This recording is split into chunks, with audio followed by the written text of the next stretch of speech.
Things of which we are most afraid are things we do not see, things to which the naked eye is blind. We go about blind, forgetting, pretending, pushing away, ignoring hidden things that cause sickness, disruption, pain, suffering, grief, and death. We do not see the presence of viruses and bacteria, toxins and contaminants on the surface we touch, in the air we breathe, or in the water we drink. We do not see how the decisions we make today will affect, in a global warming environmental crisis kind of way, all of creation. We do not see the tension or level of threat for terrorism or nuclear strikes or war. We walk blind. In church world, much time is spent on things we do not see. Today's gospel, for instance, goes on and on about sin, trying to figure out who sinned, this man or his parents, that he was born blind. The story weaves back and forth through a theological debate of invisible sin that has manifested itself in physical blindness, giving invisible sin a tangibility in a specific place and thing. The story does not point to actions of sin, named as murder, stealing, adultery, or idolatry. The conversation is of sin, the cause beyond the action. The perception in the story is that sin is now seen, it is real. It has manifested itself in blindness. Likewise, Jesus personifies sin by breaking the rules and healing on the Sabbath day. The Pharisees ask, how can a man who is a sinner perform such signs? And continue, we know that God does not listen to sinners, but does listen to one who worships and obeys God's will. God's will, as directed in the written law. In the process of defining sin, containing that which we do not see, the Pharisees get lost in the tidbits of figuring out how the man received his sight, and are blind to who did the healing. Jesus, who, by the way, has physically disappeared from the scene. He's not present, not seen, until he comes to the man born blind afterward. After the man who received his sight is thrown out of the synagogue, Jesus asks him, do you believe in the Son of Man? Jesus reveals that he is the Son of Man, and he who was blind sees for a second time that day. And we enter another realm of things we do not see, things that the church spends much time on, things like faith and grace. Life has been different for the world over the past few weeks. Reflecting on the world through the story of the blind man, the now seeing man, in the gospel, has helped me in articulating what I have seen and what I do not see but feel. We walk blind. The coronavirus is acting a bit like a mud and saliva poultice. For a moment, blind has turned to sight. Often we walk blind, blind to our relationship with the earth. Within a week of reduced travel and flights flying across Europe being canceled, satellites have captured images that actually see European cities from space. The air has cleared. Sight is not fogged up by a continual production of smog. Often we walk blind, blind to our relationship with each other. As we practice social distancing and self-isolation or quarantine, there's a realization how much we take relationship for granted. We forget how truly interconnected we are, from farmers to delivery people, service people. How many we share playground restaurant seats, public transits, and sidewalks. Often we walk blind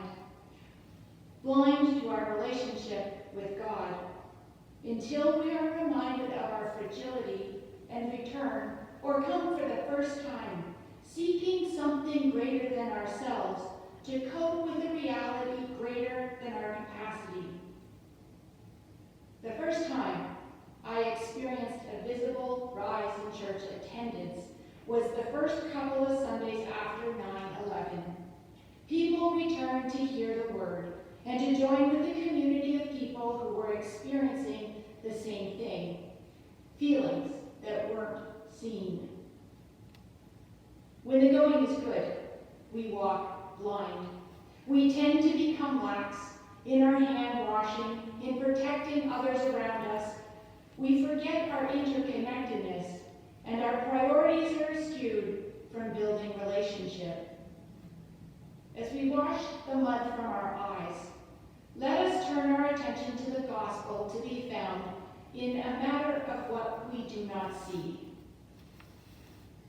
We believe in God the Father Almighty, creator of heaven and earth, of all that is seen and unseen. This is an ancient confession of the church. Church world has always lived in the known and unknown, seen and unseen, visible and invisible. As Christians, things of which we are most confident and bold are things we do not see, things to which the naked eye is blind. We go about blind, remembering, revealing, welcoming, acknowledging hidden things that cause healing, connection, comfort, blessing, hopefulness, and life. We do not see the presence of mystery, God, the force of creation, the incarnation of redemption, or the energy of consciousness. We do not see the how of the workings of prayer, meditation, and worship. We do not see faith. Yet in all these things we do not see, we have utmost confidence through Christ. We go about blind, remembering, revealing, welcoming, acknowledging hidden things. I say we go about blind because we are about God's work, a work that is revealed in its fullness in God's time. We work in God's creation, God's mission, and God's vision without knowing, without seeing the end. We offer faith, peace, love, hope, compassion, forgiveness, joy through words and deeds, both knowingly and unknowingly. We plant seeds that come from the light of Christ. God's work, from time to time in our midst, turns into God's work revealed. Although we do not see God, at all times God is with us. There have been moments when people in this community, I know because people have shared their stories with me, when people have experienced miracles, inspiration, inexplicable occurrences, and God sightings. Just for a moment, they were given a greater sight. Greater sight is given, and the invisibles like faith grow. Many have expressed moments when they've experienced grace in things not seen.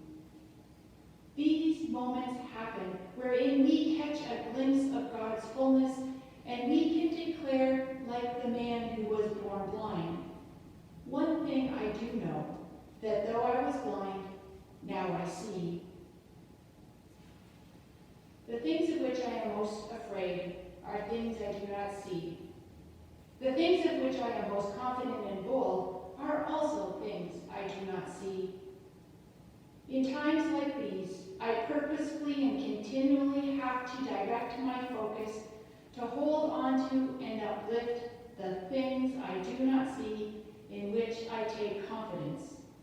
Faith, grace, love, the real presence, God, community, prayer, meditation, worship, and relationship. Living the unseen that are reflections of God's light shining on me, relieves anxiety and helps manage fear. The letter to the Ephesians says, "O blind, awake, rise from the dead, and Christ will shine on you." And it is the reflection of this light that plants the hidden seeds, that resists fear, that calms anxiety, that allows grace to be directed into a world full of blindness. This morning, the gospel phrase I will take with me is a statement of faith. It is a statement made by one who walks blind, and in this past week has been shown the depths of blindness into which I regularly participate. Thanks to a corrective of sorts, I am no longer blind to my relationship with the earth, blind to my relationship and interconnection with each other, with others, or blind to my relationship with God and this community. The statement, the gospel I hear this morning, is this: one thing I do know, that though I was blind, now I see.